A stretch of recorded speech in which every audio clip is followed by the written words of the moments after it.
Thank you very much. So if it's a very small session tonight, please just ask questions and speak out, and I'll try and keep quiet again if I can. I think there's a couple more coming, but shall we just get started? And the first question was about alternative assessment methods. And Cami, you started by talking about Flipgrid. Do you want to tell us a bit about that? Well, it's funny. I went yesterday to see if I had answered the questions, and then I'm like, oh yeah, I did that. I must have done that like right after last week.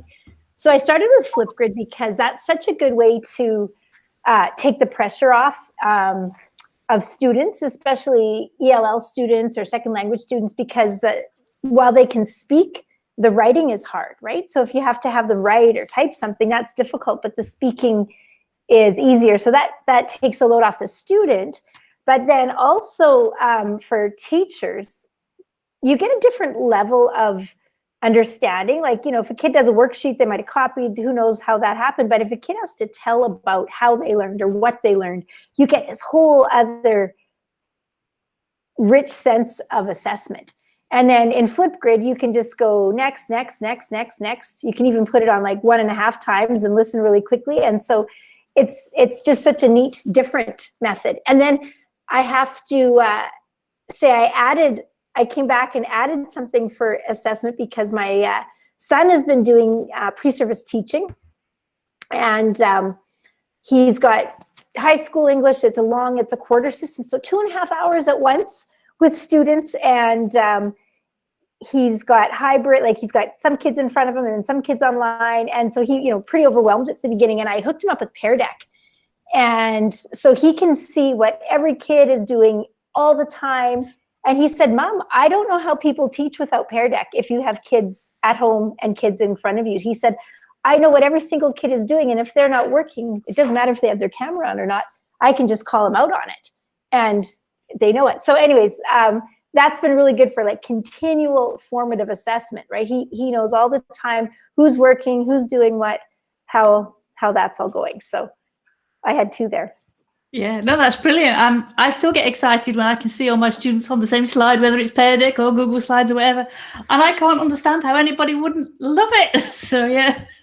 While we're talking about Flipgrid though, let's go to Roxy, because Roxy, you were talking about stop motion video in Flipgrid, which I've never tried it. So can you tell us about that? Yeah, I had a teacher that just finished reading, I think it was Esperanza Rising, and she wanted her students to have some choices about how they did their final project. So she was asking about possible editing on Chromebooks, and she had mentioned, I think, WeVideo, but that's a paid service for the most part, and so we weren't really in a position to use that. So we're talking through some other ideas, and I had seen, I think it was like I don't know if it was the Merrill, somebody had put out this video that I happened to come across about how you could use basically the pause feature of Flipgrid to give it like a stop motion kind of feeling to it. And so I played with that a little bit, and I was like, okay, I think this will work. It's not like the fanciest thing in the world, but I was super nervous because I had never gone into a classroom and just straight up modeled Flipgrid. I've only done that with teachers. It was so much fun. Her class just they just jumped into it. They were grabbing things from around the room and, making like salt shakers talk to pepper shakers. And once I discovered the captions, they made things that blew my mind, and I'm like, you guys learned how to do this in 10 minutes, and it took me a week to learn how to do this. But they were just so creative, and it was really awesome. So I'm super excited to see what they do, but then how we can, kind of spread the love and see if other teachers can, find ways to kind of apply that in their classroom. So it was super fun. Yeah, brilliant. Thank you. I want to do that today. And then I'm going to come to Kelly next, because Kelly, you were talking about lots of things, Google Forms and response validation, but you were also talking about slides and Edu protocols together. And I know that Priscilla, I think, is interested in hearing about that. Okay, yeah, that's become a real go-to for a lot of our teachers, using some of the Edu protocols, just like Thin Slides and Sketch and Tell, Cyber Sandwich. He has several out there, and just combining that with the Google Slides so that they can see everybody working at the same time. which provides some accountability to, with the students and the teachers like that, because they can give immediate feedback as they're doing one of the EDU protocols. And if you're not familiar with the EDU protocols, they're wonderful ways that he'll package different practices that we've used in the past, but he'll package them in a way that works, with some of the digital tools that we have. And our teachers, they're the go-to for in synchronous lessons, especially in the hybrid situation. But did you want more information about that, or? No, is that enough, Priscilla? Yeah, I have it on my list. We do a s'more, and like in our s'more, we have like a main tech tip, a Schoology, a Seesaw, digital citizenship. So I was gonna have the EDU protocols for May. We flip-flop because there's another integrator. So she's doing April. So in May, I was gonna have it be my main one. So then linking it to the site, and I think they would really enjoy it. I stumbled upon it as well. I think it was like a month ago.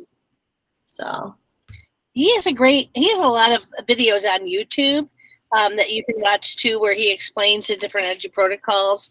Our teachers really like a good, gateway to the EDU protocols is using thin slides. That was pretty easy for the teachers to grab right away. And then the sketch and tell, and actually the cyber sandwich is as like a jigsaw activity that you do with Google Slides, and that's been a good one too. Thank you, Kelly. And then tell us how, because you said that your teachers liked using the response validation in Google Forms. Yeah, they do. They like that. It kind of brings the depth of the questions up a little bit. So I believe, and I could be wrong, I think there's 3 different kinds of questions on Google Forms where you can, they call it response validation. I call it giving it some rules. In one, I think it's checkbox. I think it's paragraph and the short answer. But what the teachers do is they actually take their multiple choice question and put it into a checkbox format, and then they will. Well, that might be is that your Wi-Fi now as you're in the car? The kids see value for a little bit more. So it's not just one answer. It has to be 3, or 2, or whatever you choose. Thank you, Kelly. Can the rest of you hear me? Can you hear me? I'm not sure if it's me that's gone off or if it's Kelly's sound that was going. Okay, brilliant. Thank you very much, Kelly. Hope you can hear me. It's me, Francis. I don't know how much I'm going to be able to talk because I'm borrowing someone's Wi-Fi. Okay. Brilliant. Thank you. And then Priscilla, I need to congratulate you on your level 2, right? thank you. I was worried because of, I was just like, am I overthinking this? I put a subject line. They didn't tell me if I could put something in the subject line. Like, am I going to get marked down? But you're all okay. So Priscilla, I'm going to come to you next. You were talking about using interactive notebooks and Hyperdocs. And then also you're talking about using podcasting and Soundtrap possibly in the future. Tell us about those. So for the interactive notebook, like many of us probably know what Hyperdocs are. So our teachers have been, for ELA in the 6th grade level, having a interactive notebook slash, well, it's not really a Hyperdoc because it's in Google Slides, but they have it be a continuation. And they're using like the master slides. They're embedding their Bitmojis on the side that are outside of the presentation area. And then having like a speech bubble with instructions. So that's something that's been built up throughout the beginning of the school year, and they've kind of like ran with it. There was like a hack if you're using Schoology that you could add something new and it pushes it out and the kids like refresh, but we haven't been able to get it to work.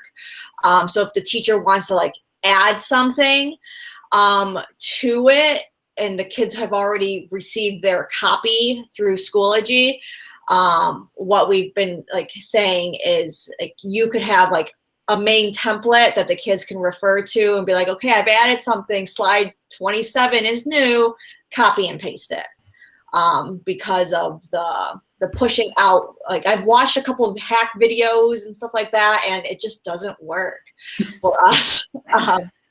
For Soundtrap, this is completely new to us. So we have integrated, we're on a free pilot for the rest of the school year, trying to get some teachers to be on board piloting. We have like 5. They're burnt out.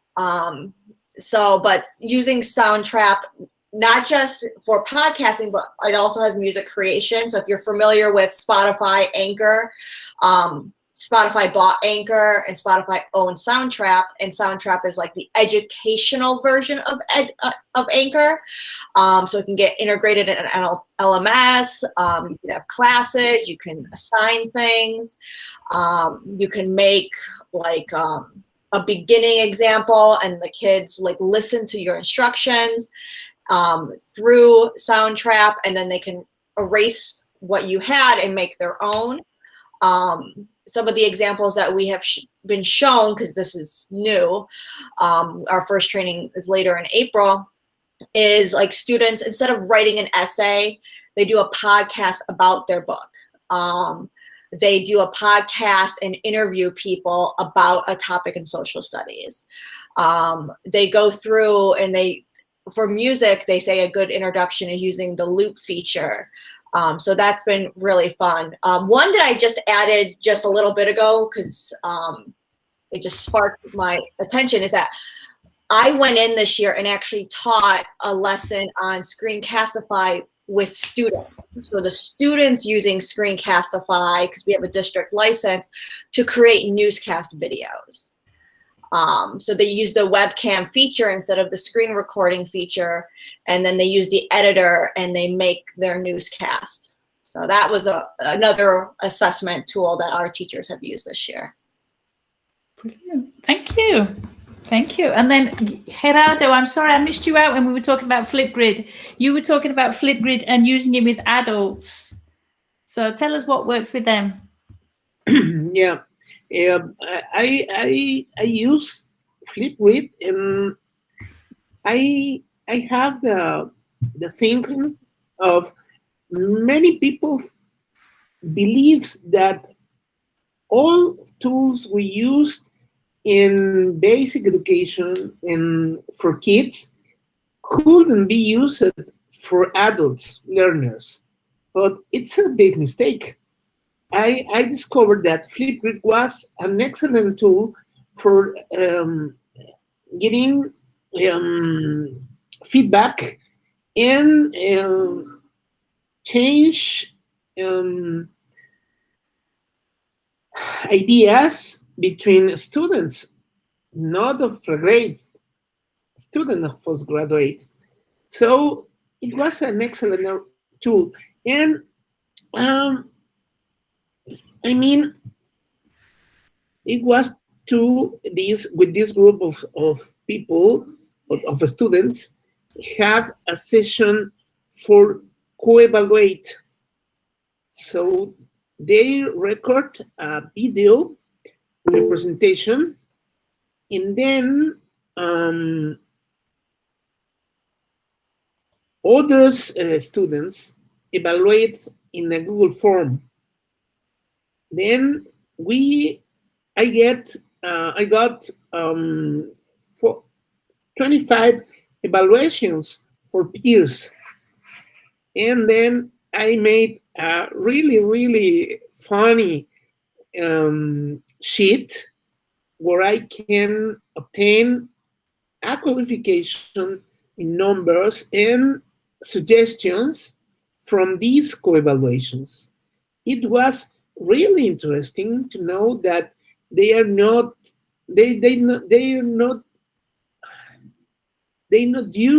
don't use to evaluate and to give feedback easiness. It's something cultural. We are not used to talk about other in specific terms. maybe we are very good, and I'm talking from Mexicans. We are we easily criticize people, but we don't use to make thinking, criticize, or a productive feedback. So it was an excellent exercise, and I think that I wish I will use it with my teachers in coaching cycle, because any moment they could see others and say other. Something like Najera says as critical friend. I don't remember the term in this moment. And the critical friend, the people who can be with you and try to help you to improve your your. It was a good exercise. Thanks. That's good. That's good. Okay. Thank you. Thank you very much. And now I'm coming to Kim, who was talking about giving one-shot instruction and therefore not having a lot of time for post and pre-learning assessment. That must make it more difficult, right?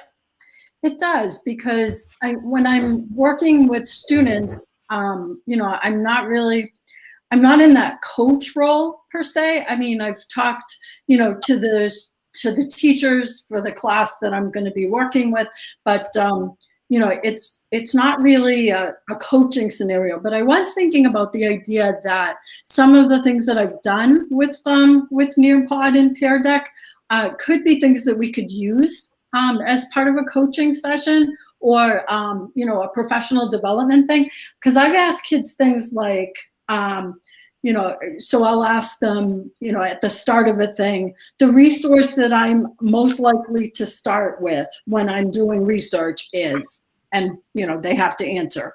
And then after the presentation, I ask them to fill in, I didn't know that blank. And they have to tell me something that they didn't know.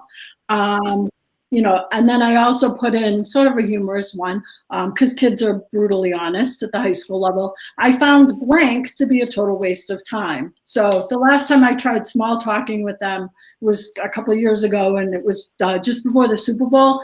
They thought it was lame that I wanted to talk about the Super Bowl. And I was kind of surprised. So I was like, oh, okay.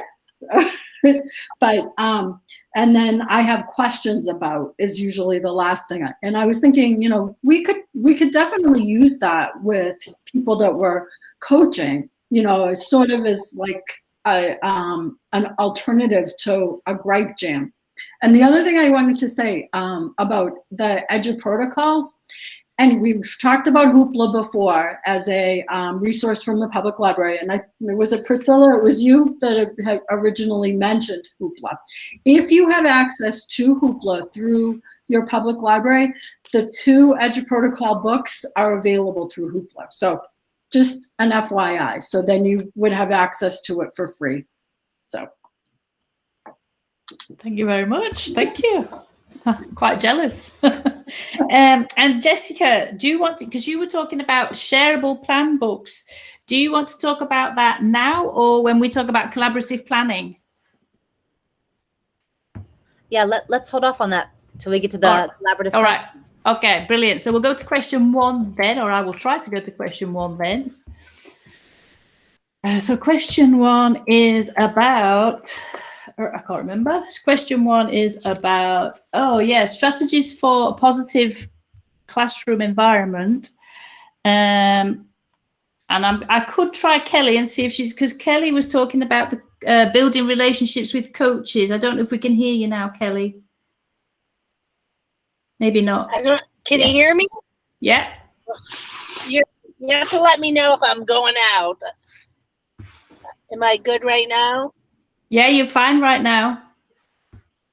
Okay. Yeah, just I think, I've been coaching full time for a while, and it never amazes me how important it is to build the relationships, with the teachers that you're working with, because it makes a huge difference. And I was just reminded of that this year when I was going through the coaching cycle. I jumped right in with a teacher that was new to our building, not new to teaching, but new to the building. And I needed to slow it down and actually take time beforehand to build that relationship, because she was just right at the beginning. I could just tell, she wasn't ready to be vulnerable and talk about her practice, which I think is, it's a personal conversation, I think, when you talk about your practice with someone else. And it reminded me to slow down and take time to get to know my colleagues and build that relationship before we would dive into challenges and being vulnerable.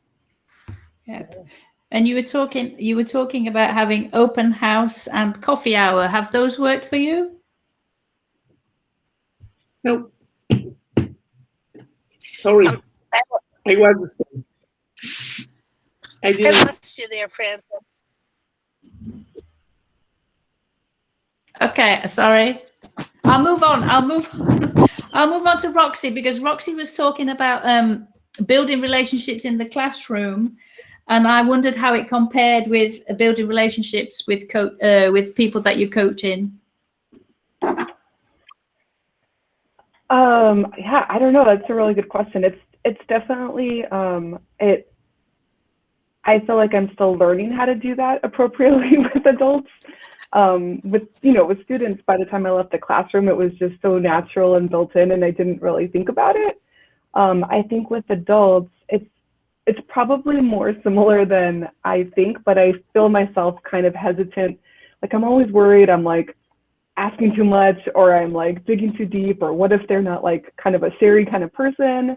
And so I think there's times when I kind of hold back and wait to see if they'll just tell me things. So I should probably be more proactive, but part of it is just still meeting people and being a specialist for a district rather than just a school. So there's just 32 schools of people, and so I try to sort of focus a little bit more on smaller groups. So I really like spend some time getting to know them, because I'm not sure where their comfort levels are, and I don't ever want them to feel like I'm, out of my lane or overstepping bounds or being pushy or something like that. So it's been a little more tricky, I think, for me to navigate. Yeah. And do you think that now you've returned to the building, that's becoming easier, or how does it compare with being online? I'm trying to get physically into classrooms more so that, to help that. So anytime they have a question, I'm always like, well, why don't I come by? I'm trying to see them in person more. And I do think that's helpful. I mean, we did the best we could online, but there is something to be said about being in the same room as someone. And I think that's helping for sure. Okay, thank you. I'm going to come to Priscilla now, because you were talking about, you were talking about building relationships in the classroom, but you're also talking about during PD and things like that, your mindful minutes and mood checks. So in the chat, like about Pear Deck, we did use like Pear Deck for whole PDs. They could have been hour PDs, 3-hour PDs, and integrating the mood checks throughout the PD. But I also run tech teams for our K4 buildings. So there's usually a rep for each grade level, and then usually the media specialist. For us, a media specialist is somebody that encompasses library and technology. And at the K4 level, they actually have like classrooms of students, where at the 512 level, they're just like in the library, and people come and either sign up for something, and they're just kind of like support in that way, but they're not classes. But for my mindful minutes for my tech teams, I'm on month 3 now. So we only meet once a month for like 30 to 45 minutes, depending on the building. And the first one I did, I brought up an extension called iCare. And I can link that in the chat. But I talk about just how much digital screen time that we have. And this is an extension that you can use as a teacher, because you're seeing a lot of screen time. And the idea is for every 20 minutes, take 20 seconds to look approximately 20 feet away. And with it's a nice timer. You could have it set to like bring a screen up or bring a little reminder like right here on your screen, or the extension actually blinks at you. My second month, I brought up a tweet actually from our book study. So I lost you guys. Zoom, you guys can be like on top of my screen. So I brought up the quote from our book, and the quote was, "Taking time to regularly revisit tools you think you already know or think you know, or ones you've previously dismissed, can prove incredibly fruitful," because we were coming back to a session on Pear Deck. So like I use that to be mindful that it's not like, oh, it's another session on this, like being mindful that tech changes and that we have to revisit. This month it is Google's digital well-being. And I'm only going to share the main link, but I'm also sharing, I don't have the links readily available, but I'm sharing a link about how to turn on the screen time manager for Androids and the screen time manager for Apple devices. So then you can have it, so then you have the downtime or certain apps turn off at a certain time of day to kind of help you with your focus on digital well-being. So I just like introduce it, kind of like go over a quick blurb about it and try to keep it short before our regular tech team meeting.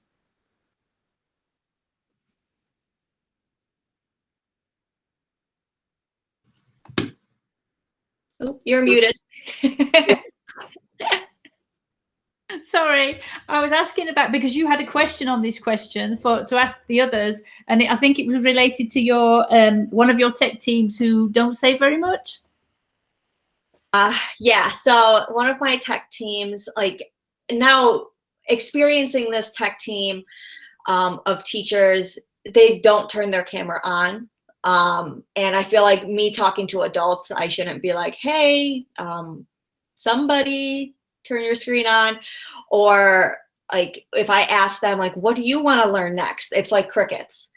It's again, it's not like, oh, it's the end of the year. It's been like that all school year. And last year when we were in person, they weren't like that.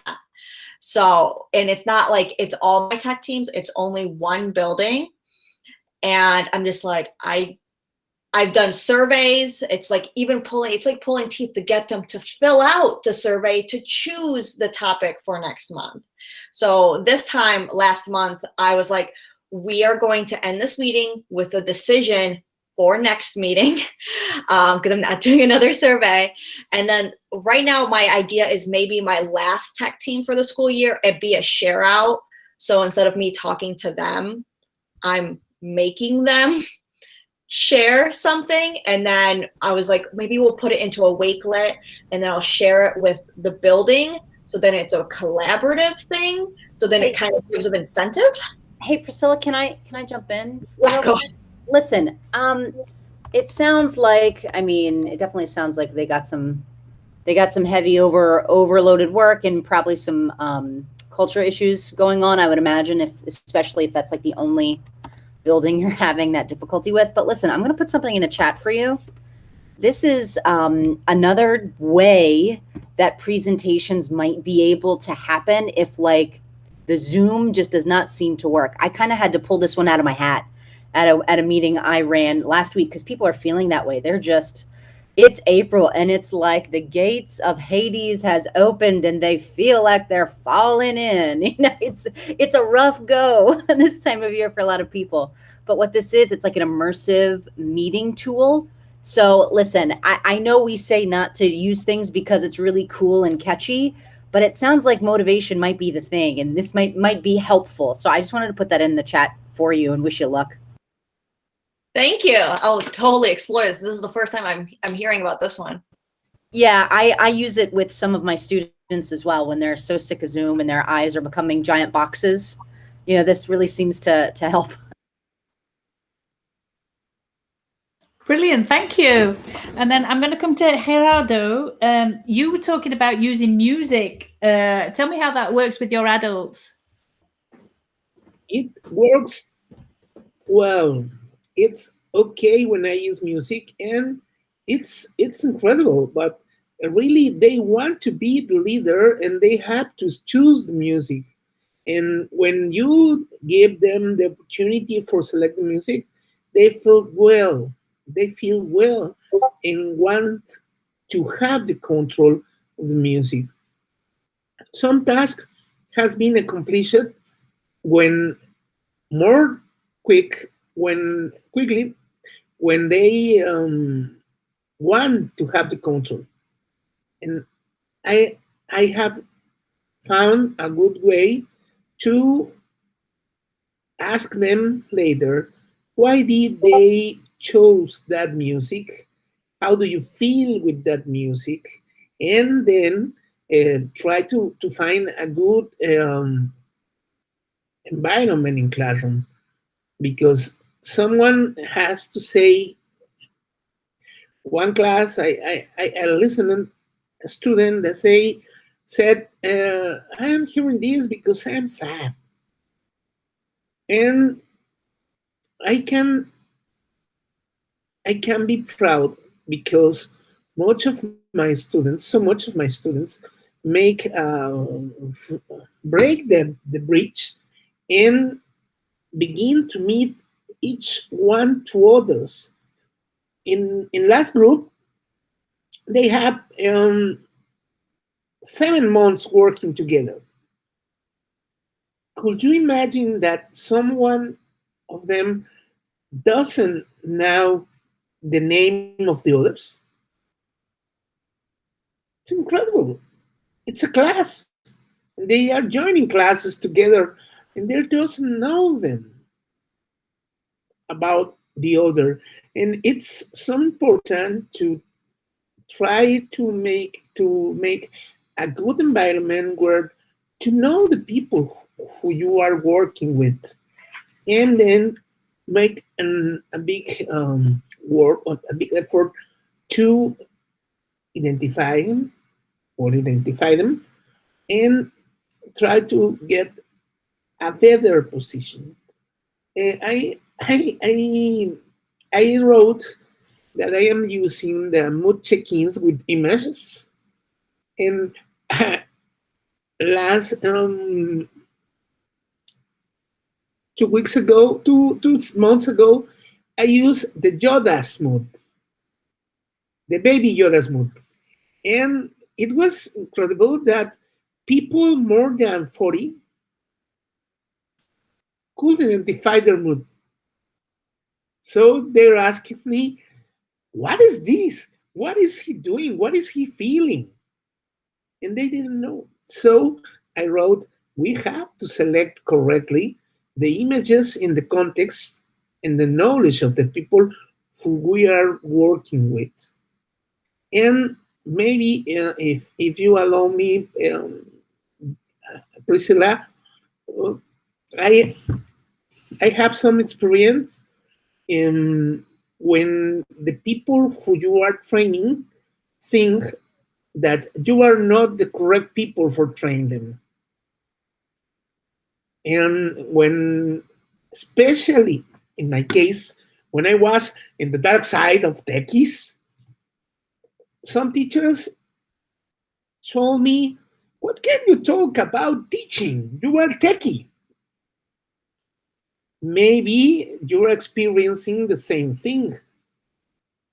Maybe they are thinking, how can she tell us all about use of technology if we are the techies? I don't identify your position or your role in this moment, but maybe it could be happening this. Maybe they have to know more about you. They maybe have to feel strong with your coaching or with your training, because they have to locate something that make you special. You make you special for them. Priscilla is very special. She's very special. We know she's special. Thank you very much. I read her, and I am completely and totally convinced of that. But maybe for some of those people, he doesn't look like. No, I can't imagine that Priscilla isn't special. So that's no idea. I think the big thing is like the idea that, yes, I was an educator, but I was not an educator in a pandemic. So like I did not have to teach online. I did not have to do hybrid and transition like that. So a lot of us can empathize, but we truly did not get to experience what these teachers are experiencing unless you have some type of like a hybrid role as a coach, which I don't. So I think that's the one thing, because like I have the benefit of, yes, I'm a teacher, or I was a teacher. I'm still certified as a teacher. I just say I'm a teacher of adults now. But yeah, so I think it's just maybe that idea that you don't know what we're going through. And like truly, full-heartedly, I don't. I can try, but I don't. Sorry, I didn't like to be insulting or offensive. Just was an idea that I had, and really, I had that kind of problems. When some teachers now knew that I was teaching many years ago, maybe the double of the time that they were teaching, they were surprised. But I've been in different roles, and maybe people may have these ideas. Sorry, I really appreciate all of you do, Priscilla, and I think really, as Frances said, you are extraordinary, totally. Just I have an idea, and I am sharing with you. Thank you very much. I'm going to go to Jessie now. She was talking about credibility of caring. Yeah. So I think what I've noticed, I mean, about a lot of the things that we not just talk to our teachers about, but to our administration, I think the periodic check-ins are only as good, as we are listeners, and are only as good as we are able to provide some support and aid, and then circle back and follow through. And when I say follow through, like there's got to be something that I can do to help and to make sure not only am I showing that I'm helping, but I really do try. Even just showing that I'm really trying, even if nothing is getting done. I mean, people really do appreciate that, but it also does build credibility that, hey, this is somebody who will try at least to do what they say they can do. Because there are a lot of things that are happening in our schools where, yeah, they say they're going to do, insert whatever here, but nothing really comes of that. So I think it's important now more than ever, particularly in the trust arena, to continue to build that credibility, especially after the pandemic. I think trust all around in many areas of life has taken a big hit. Yeah, thank you. Totally. Yeah. I'm coming to question 2 now, which is about self-monitoring and, I'm trying to come to question 2. And setting goals. Is there anybody who would like to talk about that one? Or should I pick on somebody? You should pick on someone, Frances. Oh, okay. I will pick on. So I'll pick up. So Roxy, you were talking about setting goals with your students using Kid Blog, which I've never used, and also the 5-step coaching model, obviously. Yeah, so we used to use Kid Blog. I'm not even sure if people still use that, but it was a nice platform because you could kind of control who was able to view. But more than the platform, I think it was just about getting students to regularly set their own goals for their learning. So, we had learning goals as a class, but then it was nice to have them, specifically say the things that they were hoping to learn about a topic. And I mentioned that that also helped our conversations when it came to like what choices they were making in the classroom. So, you know, if I see them being kind of squirrely or they're doing things that didn't seem to be on topic, instead of talking about their behavior, you know, I could be like, hey, what's your learning goal today? You know, and they'd tell me, and they'd be like, hey, is that what you're doing right there? Is that helping you reach your goal?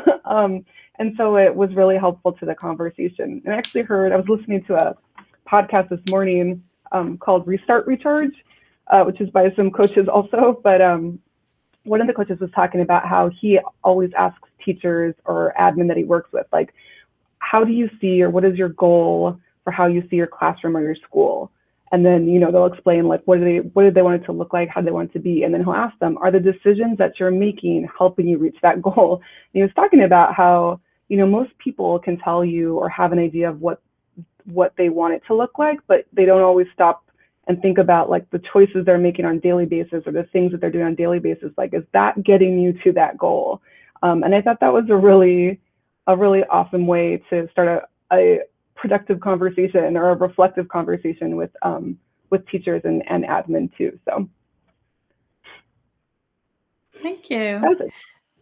And Jessie, you were talking about having small manageable goals rather than big ones.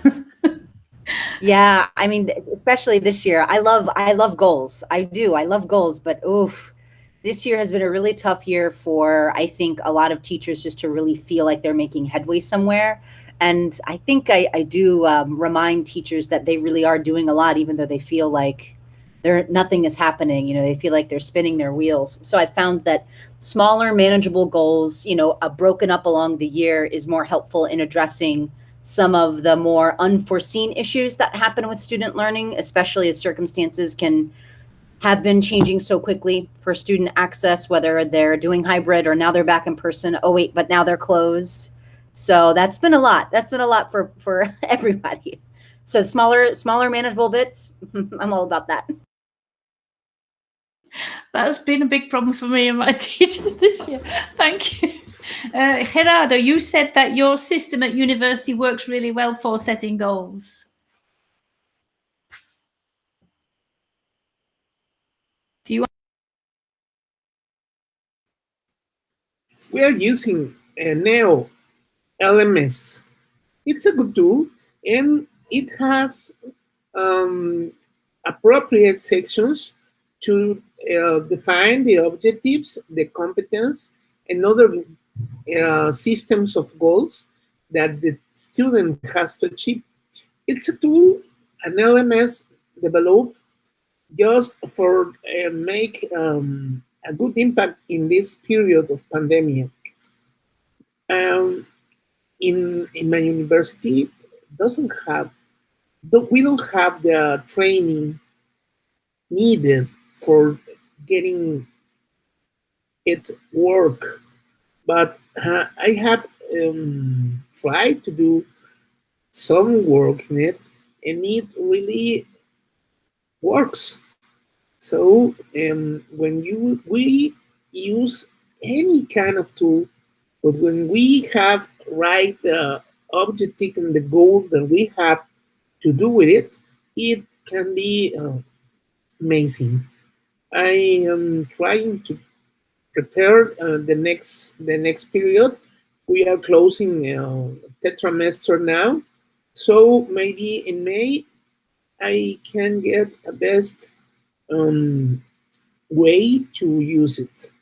But it's awesome. It's really awesome, the system, and it's a new way for many of us that doesn't have a really good planning system. Thank you. Thank you. Thank you. I wish our systems at college were as good as yours, because they're really not. I'm moving on to question 3 now, because we are running out of time, which is about streamlining communication, about classroom practices. And Roxy, can I ask you about your coach portfolio at this time? I know that Jessica wants to come back to coaching portfolios as well. Yeah, it's not, I mean, it's still pretty much where it was before. It's still the DLP standards. And actually, I can just drop it in there. I'll drop the little link, but it's just a little framework. But I just put the 4 different areas on 4 different pages. And then I kind of a placeholder where I thought, okay, well, maybe that's where I could put like an artifact and then a little description of like how that, shows I met that. So that's my vision. I was just so impressed how fast you got onto it. Amazing. I know, when I hear an idea, I'm like, oh my gosh, I've got to try that.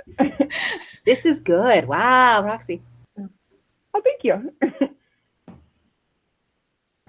Because Jessica, you wanted to come back to portfolios. Was it just to look at Roxy's as well, or? I think so. It was just to poach some more ideas. Because I've not had time to get on any further with mine yet.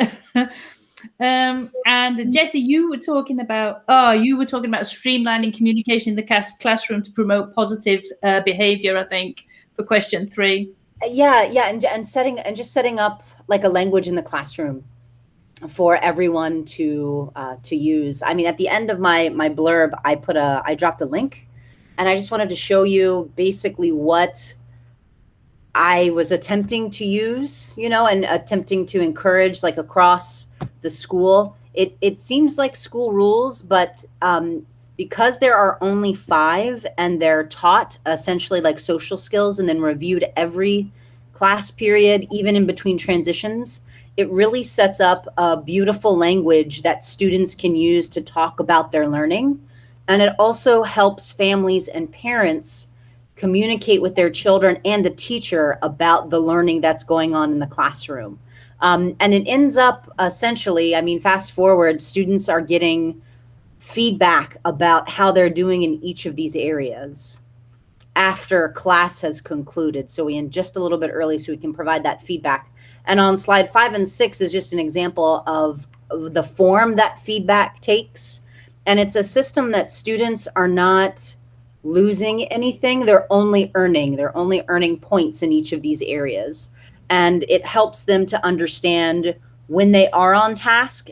But if they are off task, they receive an explanation as to why they think they were off task, and then what we can do the next class to help them earn all of their points in that area so that they can do better. But also as a teacher, I can take responsibility for helping that environment along so they can be successful. So even in that small moment, it opens up the opportunity for children to self-determine, really, to talk about what it is they might need. And then if they don't know, we can just try some things and see what works out and engage in that learning process together. That can be quite empowering. And then this information on the last few slides, 6 and 7, can be turned into, like, all this beautiful data can be turned into graphs that can be shared with families to talk specifically about how a child is participating in class. And if there are any issues or problems with work, we can talk about how we can move forward together to make that better. And this is something that, we use Seesaw in our school. So it's something that I do feel comfortable placing on Seesaw, as long as, of course, things are going well and moving in a positive direction, that also encourage parents to interact with children's work on Seesaw as well, and to continue to develop over time that authentic communication. So there you go. Thank you. It sounds like you work really well as a team, and that's one of the reasons why it works so well in your environment. That's how it sounds anyway. Because, I mean, we have similar systems, but because everybody doesn't necessarily follow it up, that it doesn't work so well. Yeah, really cool. Is it okay to move on to question 4 now? Because we are... question 4 is about time and,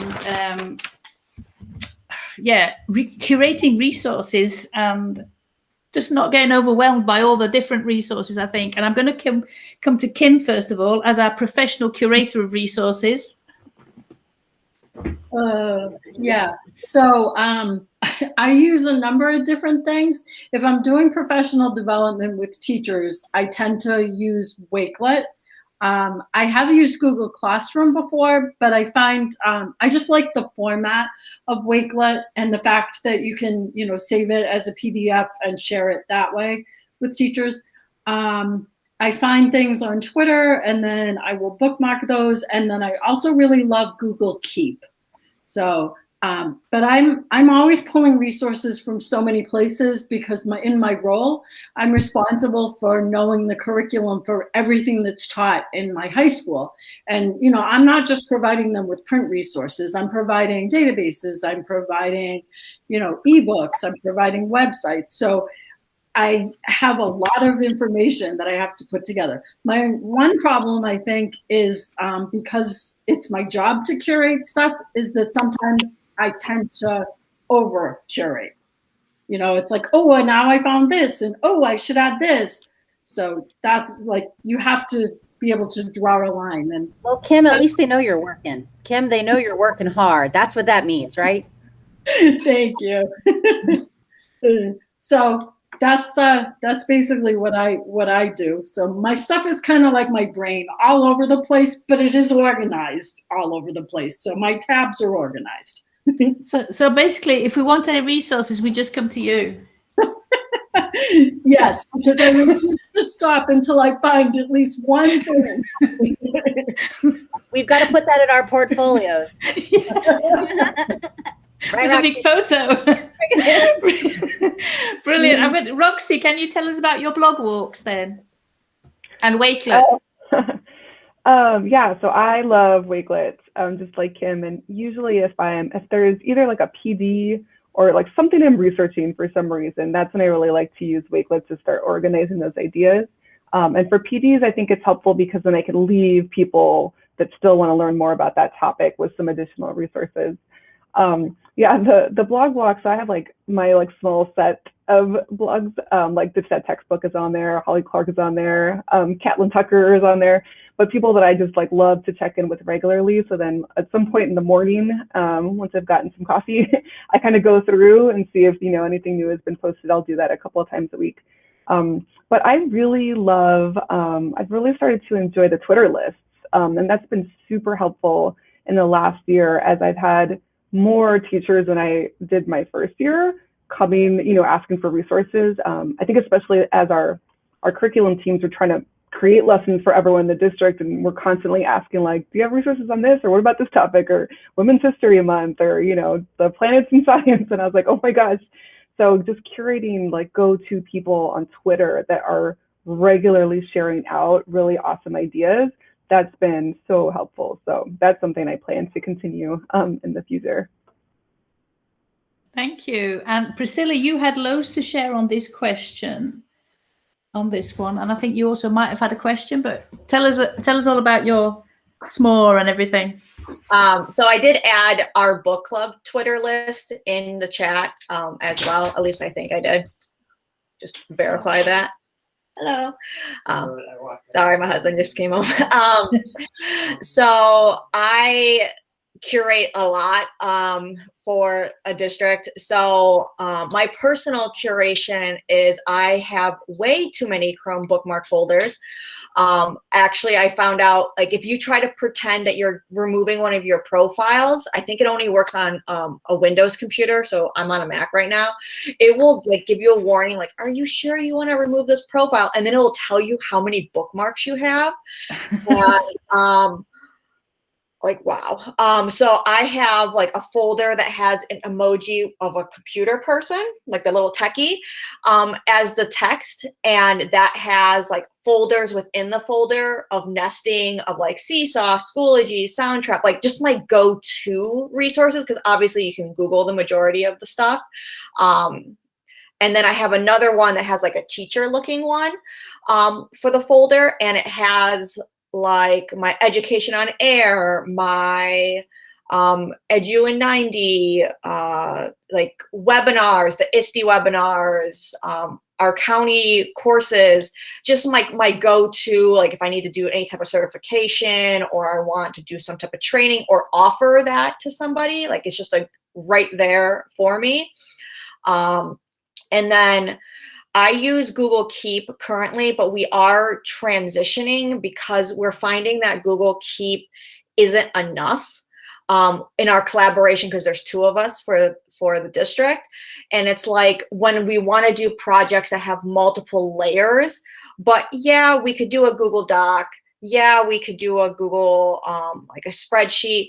but we wanted it to be like a tool that's meant for it. So we're looking at Trello, because like our Tech Tip Tuesdays, we have in a spreadsheet, we use the checkbox feature to check if we created it and check when we sent it. Then we, for our s'more, we have like an outline of like all the things that we're supposed to do for that specific s'more. And then we have the whole year in it, curated. And then we use the bullet points that let you right click and then you can check the bullet point. I added on slide 28, I believe. Did I add it on slide 28 or did I add it on another slide? I added it on slide 32. I lied. Slide 32 shows, like I linked like the Kanban method with Trello, reusing Google Keep lists. If you plan on like doing the same type of checklist, you can do that. And then the other two that I just mentioned. But if anybody has something that is better than Trello, I've tried ZenKit, but ZenKit doesn't have the capability for you to make templates of your lists, which like the list of things I need to do for, I don't know, like a tech team meeting or like a curation of something. Like I like to have like a template be made so then I could just reuse that list. Oh, Asana. Yeah, we use Asana, but I'm Priscilla, I'm not quite sure if it will give you what you're looking for. It's basically like a Trello on a lot of steroids.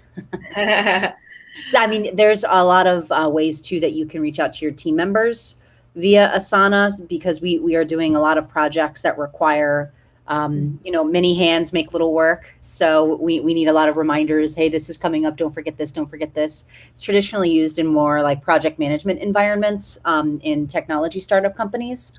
I mean, but it's worth a look. Maybe it'll have what you need. Yeah, because like the projects, like you have a project and it's like, oh, you want to assign these tasks to this person. So like Google Keep is great for like very basic organization, but we need to go a whole other step. Yeah, this in Asana, you can assign contingencies. Like, for example, I can't do my thing unless so-and-so does their thing first. Ooh. So it helps to like remind people, hey, you're holding up the line, so get going, which has been helpful. Okay, I like that. Thank you. And Jessica, you were talking about Clubhouse in the slides. Oh my gosh, yes. So over the last 2 minutes, Clubhouse is wonderful, guys. If you're not on yet, let me know. I'll send you an invitation. But Francis did point out it's just for smartphone users at the moment. But don't worry, Android is coming. Francis, it's coming next month. Yay! I'm excited. But there's quite a large community of educators that are on there from around the world, administrators and teachers and specialists of all kinds. And it's really wonderful to just kind of drop into the audio listening rooms. Some are just for idea generation. Others are just to ask questions, which is wonderful as well. And it's just been fun to explore. So if you're interested, let me know your email or you can direct message me on Twitter, and I have to text it to you. Sorry, it's only on your smartphone. So direct message me on Twitter, and I can send you the invitation. Is it similar to Voxer? Yeah, it's pretty similar. Okay. Yeah. So it's 1 minute to the hour, which I think it's 6 o'clock in your time. 11 o'clock in mine. The last question was about planning, but I think we've covered most of the things. Has anybody got any other questions that they want to ask? I know that Gerardo was asking about purposeful playtime for adults, which I wondered what that was to start with. I like that idea. I don't know what it is, but I like it already.